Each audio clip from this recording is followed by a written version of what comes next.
Hey guys, welcome back to another exciting story of a man who once walked the earth and conquered nations like a god. His name, Napoleon. Today I will be telling you about Napoleon from his birth to his death and also how he rose to power. Walk with me on this journey into the past. This is Echoes of the Past with Peter. In the summer of 1769, on a rugged island rising from the blue waters of the Mediterranean, a child was born who would one day shake the foundations of Europe. His name was Napoleon Bonaparte, son of a modest Corsican lawyer and a fiercely proud mother named Letizia. Corsica had only just been conquered by France, and its people still whispered the songs of rebellion. From the beginning, young Napoleon grew up hearing the clash between freedom and authority, two forces that would rule his heart all his life. He was small, sharp-eyed, and serious. The other boys mocked his accent and his height. But he learned early that intellect could conquer where fists failed. He devoured books on history and warfare, dreaming of the ancient generals who carved their names into eternity. He once said to a classmate, "I would rather be the sword than the hand that wields it." At 9, he was sent to the mainland, to a French military school at Brienne. There, amid snow and discipline, he learned strategy, mathematics, and the loneliness of ambition. While others played, he studied Julius Caesar, Alexander the Great, and Hannibal, seeking the patterns that made men masters of nations. When asked what he wished to be, he answered, "A man of destiny." By 16, he graduated as a lieutenant of artillery. France itself trembled. The revolution was coming. The old order was dying. Kings and priests were losing their thrones and heads. For a young officer hungry for glory, chaos was opportunity, and Napoleon seized it with both hands. He first rose during the siege of Toulon in 1793. While others hesitated, he moved cannon through mud and blood, placing them where no one dared. When the smoke cleared, the British fleet had fled. A general saw his brilliance and promoted him on the spot. In Paris, his name began to spread, the Corsican artilleryman who could turn defeat into victory. But fame in revolutionary France was dangerous. Yesterday's hero could be tomorrow's traitor. Napoleon learned to balance courage with caution. He wrote to his brother, "A soldier must be ready to die for his country, and ready to live for her too." Then came 1796, the Italian campaign. France's armies were starving, demoralized, and unpaid. Their generals were old, their maps outdated. And into this chaos walked a 26-year-old with fire in his eyes. He spoke to his soldiers not as a distant commander but as one of them. "Soldiers, you are naked, ill-fed, and poorly paid. I will lead you to the most fertile plains on earth. There you will find honor, glory, and riches.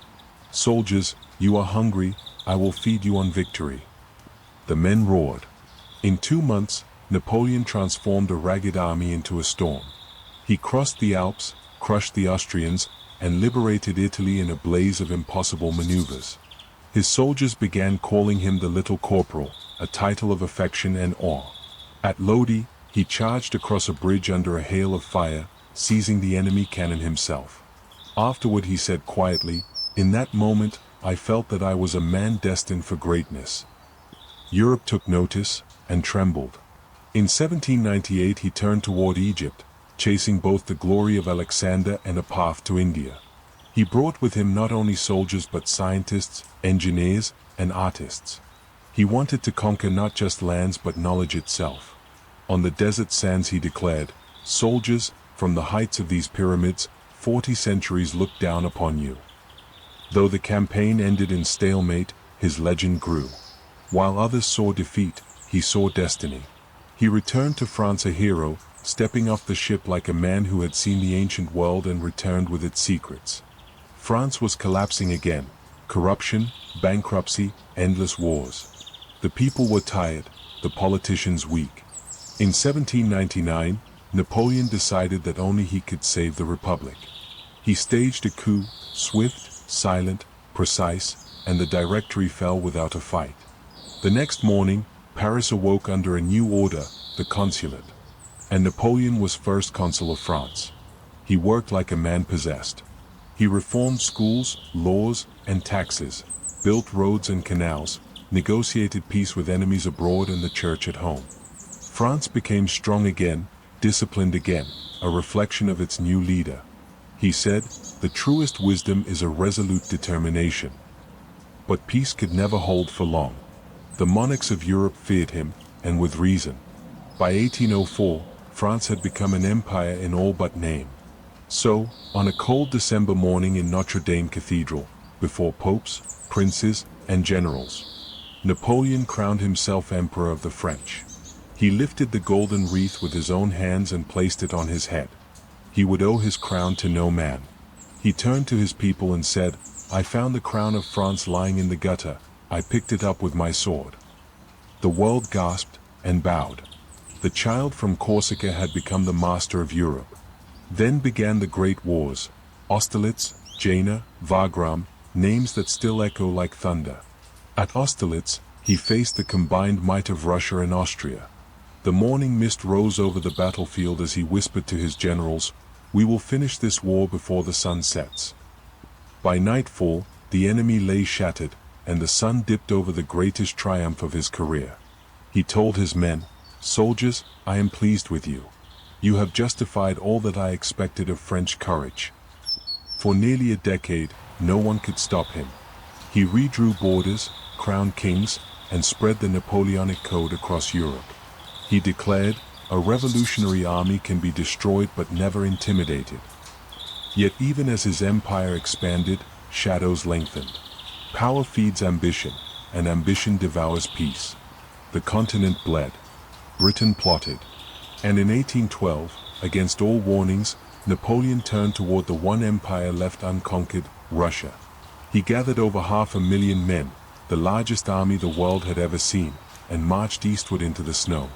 He said confidently, "Russia will be but a campaign." But destiny had grown colder than the winter ahead. The fall of an empire. As the Grand Army crossed the Niemen River, the Russians retreated, burning everything behind them. Villages, crops, cities, ash and emptiness. Napoleon pressed forward, chasing ghosts through an endless wasteland. At Borodino, he won the bloodiest battle of his life, but not the war. Tens of thousands lay dead. Moscow burned to the ground before his eyes. And winter arrived like a vengeful god. If you are enjoying this story, please like, share, and subscribe for more trips down the lane of history. Snow buried his legions. Frostbite claimed more men than bullets. The proud Grand Army that had once shaken the world dissolved into silence and ice. Napoleon whispered to his generals, "From the sublime to the ridiculous is but a step." He returned to France with barely a tenth of his army. The kings of Europe rose again, smelling blood. They formed a sixth coalition, and the eagles of France were forced back across the Rhine. Still he would not surrender. He declared, "Courage isn't having the strength to go on, it's going on when you don't have strength." In 1814, the Allies entered Paris. Napoleon abdicated, signing the paper with the hand that had once signed the fate of nations.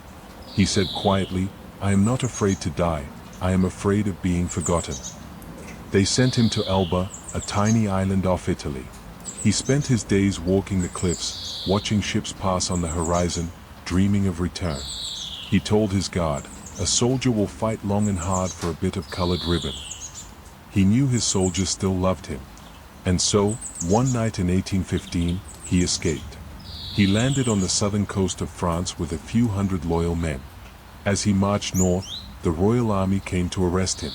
Napoleon stepped forward alone, unarmed, and cried, "Soldiers, here I am. If there is one among you who would kill his emperor, here I stand." The muskets lowered. The troops erupted in cheers. He was emperor once more. It was the 100 Days, a final blaze of glory. Europe gathered again to crush him. At Waterloo, under a stormy sky, Napoleon faced his fate. He watched the Prussian and British armies close in and muttered, "In war, the moral is to the physical as 3 is to 1. But that day, fortune turned her face.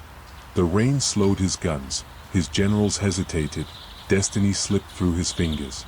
As the French lines broke, he whispered, "The greatest danger occurs at the moment of victory." But this was not victory, this was the end. Defeated, he surrendered to the British. They exiled him far beyond Europe, to a lonely rock in the South Atlantic, St. Helena. There, surrounded by the endless sea, he lived his final years writing, remembering, and regretting. He said, "Glory is fleeting, but obscurity is forever." He spoke often of his soldiers, of the Empire, of France. When asked if he still believed in destiny, he smiled faintly and said, "Impossible is a word found only in the dictionary of fools." On May 5, 1821, as a storm rolled over the island, Napoleon Bonaparte took his last breath. He was 51 years old. Outside, thunder echoed like distant cannon fire. They buried him under the willows, but his story refused to stay buried. Across Europe, kings redrew borders, but they could not erase his legend. He had changed warfare, law, and the idea of leadership itself. He had shown that one man's will could bend the world, and that such power comes with a terrible price. In Paris, his tomb would later bear only one name, Napoleon. Beneath the dome of Les Invalides, tourists still whisper his words. The world suffers a lot, not because of the violence of bad people, but because of the silence of good people. And so the man who once ruled continents lies silent, yet his voice still commands the centuries. From a small island boy to emperor, from emperor to exile, his life remains a reminder of what ambition can build, and what it can destroy. For in the end, as the waves crash against St. Helena's rocks, the wind still seems to carry his final truth. Death is nothing, but to live defeated and without glory is to die every day. This brings us to the end of our trip today. I hope you enjoyed it. If you love stories like this, please support this channel by liking, sharing, and subscribing for more stories like this. And if you have a story you'd like me to talk about, kindly reach out to me by putting it on the comment section. Thank you for walking this journey with me.